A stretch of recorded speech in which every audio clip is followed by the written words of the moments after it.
Là, les services de renseignement ont intercepté plusieurs communications entre un individu et des chefs terroristes portant sur des détails des positions des forces de défense et de sécurité intérieure, des volontaires pour la défense de la patrie, ainsi que sur les opérations militaires. Après analyse technique approfondie, l'individu est identifié au nom de Bahari Abdraman et se trouve être un officier des forces armées burkinabè. Il est identifié appartenant au bataillon de justice militaire. La recherche d'informations sur lui dans son corps d'appartenance va permettre aux agents de renseignement de découvrir que l'officier est en situation d'absence irrégulière depuis quelques semaines et fait l'objet de procédures pour désertion.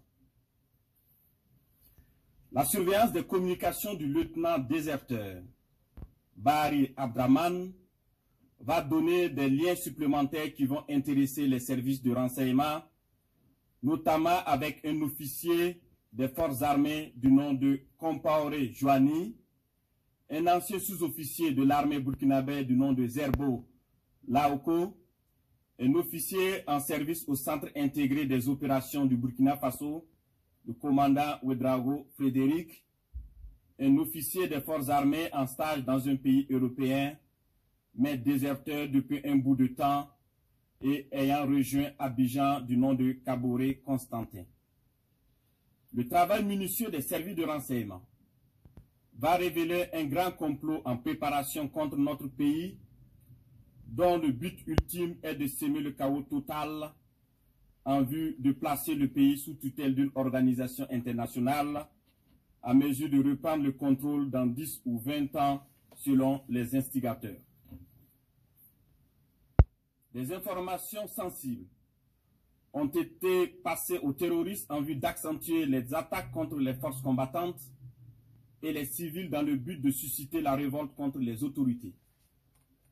Aussi, d'autres stratégies ont été développées pour désorienter les services de renseignement afin de les amener à faire des arrestations massives au sein des forces de défense et de sécurité intérieure et espérer ainsi créer des frustrations et un sentiment de peur. La manipulation est menée également à travers des messages diffusés pour susciter injustement certains et d'autres messages envoyés à des chefs de corps pour leur faire peur en indiquant qu'ils seront arrêtés car étant sur une soi-disant liste noire. Des leaders religieux et coutumiers ont été sollicités pour convaincre certains officiers de s'engager dans cette mission funeste. Ce fut le cas malheureusement du capitaine Ouedraogo René David, en fuite actuellement. Dans le même ordre d'idée, des VDP ont été contactés pour démoraliser leurs camarades et de l'argent leur a été envoyé pour cette basse besogne. Tous ces stratagèmes perfides ont été développés dans le seul but de déstructurer l'armée et semer le chaos. Les services de renseignement ont suivi la manœuvre qui devrait aboutir, selon le plan des comploteurs terroristes, le mercredi 16 avril 2025, à un assaut sur la présidence du Faso par un groupe de soldats recrutés par les ennemis de la nation. Cet assaut devrait être mené au même moment que plusieurs attaques terroristes d'envergure pour occuper les vecteurs aériens à défaut de pouvoir les détruire au sol. Quelques jours avant la mise en œuvre de ce projet diabolique, des VDP et soldats patriotes se sont présentés dans plusieurs services, notamment au renseignement et à la présidence du Faso, pour dénoncer le coup en préparation. Ces dénonciations se sont poursuivies jusqu'au mardi 15 avril 2025 et ont permis d'arrêter des cerveaux de la manœuvre à Ouagadougou et d'autres en fuite vers la Côte d'Ivoire.